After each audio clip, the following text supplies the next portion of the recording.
Protest से निकलते हैं नेता। आप पहले ये समझ लीजिए, जो प्रोटेस्ट कर रहे हैं प्रोटेस्ट से निकलते हैं नेता। आपने रेसलर्स का प्रोटेस्ट देखा? जो रेसलर प्रोटेस्ट कर रहे थे बृजभूषण सिंह के खिलाफ, वो सही कर रहे थे, गलत कर रहे थे, उनका अधिकार है प्रोटेस्ट। हम ये नहीं कह सकते कि वो लोग गलत कर रहे थे, हम ये नहीं कह सकते, लेकिन उन्हीं लोगों ने चुनाव लड़ा। तो घर में पैलेट गन चलाते हैं, जिधर जो पानी से मरे उसे पानी से मार दो, जो दहशतगर्दी जो वहां पे करवानी पड़ती है वहां पे वो करवा देते हैं। तो कल साहब कभी कोई सोचा है कि इंडिया के अवाम ने या लोगों ने कि ये बाहर बातें और घर में कुछ और? ये हम इंडियन डेमोक्रेसी का एक अलग रूप देख रहे हैं। इससे पहले हमने जब भी इंडिया के इश्यूज पे बात की तो ऐसे लगता था वो दिया बुझ गया है सेक्युलर इंडिया का, जो एक अरसे से इंडिया जिसका दावेदार था। इससे लोगों को बहुत उम्मीद दिखाई दी है और जिस अंदाज में हमने प्रोटेस्ट देखा है, लग ही नहीं रहा कि कोई बहुत गहरा मसला है। जब पेपर लीक हुआ है वो स्टूडेंट्स के खिलाफ अन्याय है, था, वो कोई बदल नहीं सकता, वो था अन्याय, आज भी है अन्याय वो, राइट? सरकार ठीक करेगी जो सरकार को ठीक करना है। अब सरकार ने पब्लिकली कमिटमेंट दे दी, मोदी जी ने ये देखिए सामने आपके ट्वीट भी कर दिया मोदी जी ने, राइट? अब कई लोग जा रहे हैं, कह रहे हैं मोदी जी को देखो हमने हरा दिया, डरा दिया। यार क्या बात कर रहे हो? He is the prime minister of India. Pakistani conservative हूँ, लिबरल हूँ, सो कॉल्ड इंटेलेक्चुअल्स हूँ, इन सब को मोदी जी से नफरत क्यों है और इसके साथ साथ ये मोदी जी को अंडरमाइन क्यों करते हैं? दिल्ली के जंतर मंतर में शुरू हुआ आंदोलन ने ऐसा तूल पकड़ा कि पूरी दुनिया में इसकी गूंज पहुंच गई और जो आंदोलन नीट एग्जाम पेपर लीक को लेकर था, अब वो कॉकरोच जनता पार्टी का एक मिशन बन गया, जिसके लिए जैनजी ने पूरे दिल्ली में चक्का जाम कर दिया। इसी वजह से शिक्षा मंत्री धर्मेंद्र प्रधान को इस्तीफा देना पड़ा, क्योंकि सीजेपी पार्टी ने अपने 3 मांगों में सबसे पहले इस बात का जिक्र किया कि जब तक केंद्रीय शिक्षा मंत्री इस्तीफा नहीं देंगे तब तक हमारा आंदोलन चलता रहेगा, जिस वजह से आज ही उन्होंने अपना त्यागपत्र दे दिया। इस मामले की गंभीरता को देखते हुए जैनजी के स्टाइल में पीएम मोदी ने भी सोशल मीडिया में नीट एग्जाम पेपर लीक को लेकर चिंता जाहिर की और अपना वीडियो शेयर किया, जिसमें उन्होंने इस पर कड़ी कार्रवाई करने की मांग की है और कहा है कि पेपर लीक को लेकर फास्ट ट्रैक कोर्ट बनाए जाएंगे। लेकिन उसके बावजूद पाकिस्तानी एंकर ये झूठी खबर फैला रहे हैं कि मोदी सरकार जैनजी को रोक नहीं सकती या अपनी आवाज उठाएंगे, भले ही पीएम मोदी ही सामने क्यों न हो। और खुफिया रिपोर्ट के मुताबिक इस प्रोटेस्ट को भड़काने के पीछे पाकिस्तानी आर्मी और आईएसआई का भी हाथ है।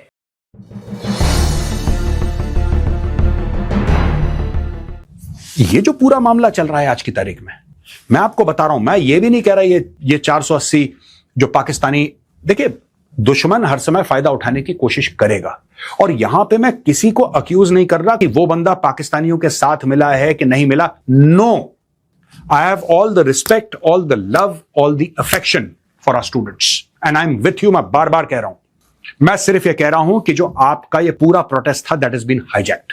मैं आपको ये बोल रहा हूं, जो नेता बनना चाहता है वो कहता है कि मैं ऐसा अपने आप को बिल्कुल दबंग दिखाऊं सबके सामने कि कोई ना कोई पॉलिटिकल पार्टी जिसका लीडर यहां घूम रहा है उसकी नजर पड़े मेरे ऊपर, वो बोले कि नहीं यार तू अगले चुनाव में एमएलए बनेगा, मैं तेरे को एमएलए बनाता हूं।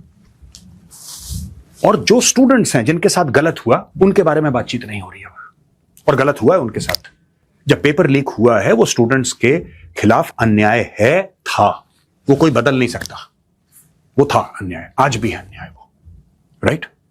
सरकार ठीक करेगी जो सरकार को ठीक करना है। अब सरकार ने पब्लिकली कमिटमेंट दे दी, मोदी जी ने ये देखिए सामने आपके ट्वीट भी कर दिया मोदी जी ने, राइट?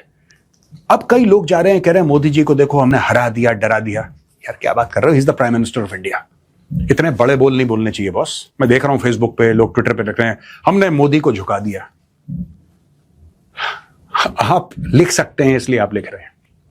स्टूडेंट्स को न्याय मिलना चाहिए। स्टूडेंट के साथ अन्याय हुआ है नीट पेपर लीक मामले में, यस, लेकिन जो वायलेंस कर रहे हो आप, दुश्मनों को अपॉर्चुनिटी दे रहे हो।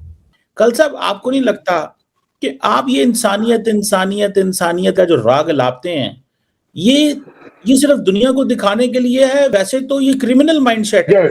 एक तरफ बिल्कुल ठीक बोला आपने। अगर सुनिएगा, घर में प्रोटेस्ट कर रहे हैं तो उनपे जो है वो चल रही है गोलियां, वो क्या नाम है उनको, पायलट गन्स चल रही हैं, और खित्ते के अंदर जो है वो, आप सच बोल गए, आप सच बोल गए, आपके यहाँ गोलियां ही चलती है ना, इसलिए आपके मुंह से गोली निकलेगी। आपका ठीक है, वो दैट्स अ गुड कन्फेशन।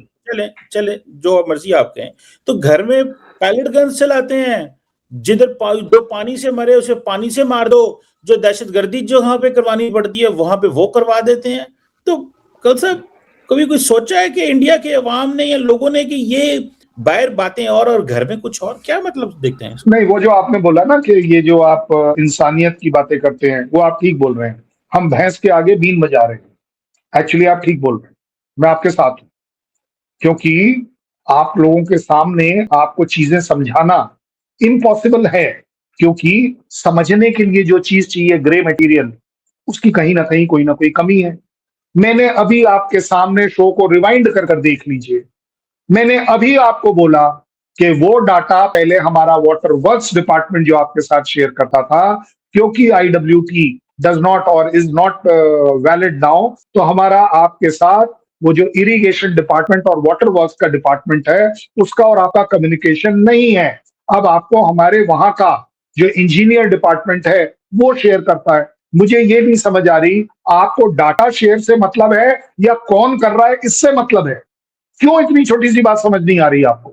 मैं बड़े सीधे शब्दों, आप इंसानियत आप नहीं समझोगे, समझ ही नहीं सकते आप। जिस कंट्री का कैरेक्टर स्टेट स्पॉन्सर्ड टेररिज्म का हो दुनिया में, वो कैसे समझ जाएगा इंसानियत की बात? मैं आपको इतनी देर से समझाने की कोशिश कर रहा हूं। अब आप बात ही मान, आप जो वो पैलेट गन नहीं ले, वो पैलेट गन रह गई, पैलेट गन रह गई, मेरे को उधार नहीं रहनी चाहिए। ना ना ना ना ना ना ना ना, नहीं, आपने बोला इसी सब्जेक्ट में है ना ना। कमर चीमा साहब, उधार नहीं रखेंगे, उधार नहीं रखेंगे। प्यार मोहब्बत कभी भी, ले रहे हैं। प्यार मोहब्बत कभी भी उधार नहीं रखी जाएगी। आपने मेरे साथ प्यार की बात करी है पैलेट की, मुझे अब करनी पड़ेगी। मैं बड़ा खुश था आपके कन्फेशन से कि आपके मुंह से लिखा फायरिंग करते हैं, ठीक है ना? क्यों? क्योंकि आपके यहाँ हमेशा से सिर्फ फायरिंग होती है। और अब हम दोनों ने तो ये डिस्कस पहले भी कर चुका है, आपके यहाँ पैलेट होता ही नहीं है, बिकॉज वहां इंसानियत की कोई वैल्यू नहीं है। जो वर्ल्ड के जो एंटी राइट गियर्स हैं, वो आपके यहाँ नहीं होते हैं। आपके यहाँ तो सीधे आर्मी निकलती है, काली वर्दी पहनती है, टा टा टा, बंदे गिर रहे हैं, 50 गिर रहे हैं, 60 गिर रहे हैं, 70 गिर रहे हैं, कोई बड़ी बात नहीं। लेकिन अब आगे बात जो आपने, मुझे एक बात बताइएगा, what is the official figure which has come out from home? बहुत बड़ी बात कर रहा हूं अब आपके सामने। जो मेरे बच्चे प्रोटेस्ट कर रहे हैं, मैं उनकी बात कर रहा हूँ। आपके बच्चे नहीं है कल साहब, वो क्यों? आपके बच्चे नहीं है, आपके थोड़ी ना हो सकते हैं। मेरी बात, मैं ये इंसल्ट अपने बच्चों के लिए बर्दाश्त भी नहीं करूंगा। आप तो ये इंसल्ट मैं बर्दाश्त ही नहीं करूंगा कि पाकिस्तान के कमर चीमा साहब मेरे बच्चों के बारे में पूछेंगे कि वो किसके बच्चे हैं। आपके देखिए, आपके यहाँ किस किसके बच्चे होते हैं मुझे नहीं पता, मैं उस पर कमेंट भी नहीं करूंगा। लेकिन आपका ये सवाल करना कि वो आपके बच्चे नहीं है, तो एक बात बता दूं, मैं आज आपको बता दूं, पाकिस्तान के भी बच्चे इंसानियत के बच्चे हैं और इंसानियत के बच्चे हमारे बच्चे हैं। नहीं, क्यों नहीं बताए? आपके यहाँ अगर इंसानियत नहीं है तो इसलिए नहीं बताएं। आपके यहाँ इंसानियत नहीं है, नहीं बताएं। आपके यहाँ फायरिंग लाइव होगी तो नहीं बताएं। पैलेट को मैंने तो आपको अभी बोला कि जो बच्चे हमारे प्रोटेस्ट पर बैठे हैं उनके फिगर ले लीजिए, जो जिसको बोलते हैं ना, जो सफर हुए हैं। 7 बच्चे ऐसे हैं जिनके लिए इन्होंने कंपनसेशन मांगी है।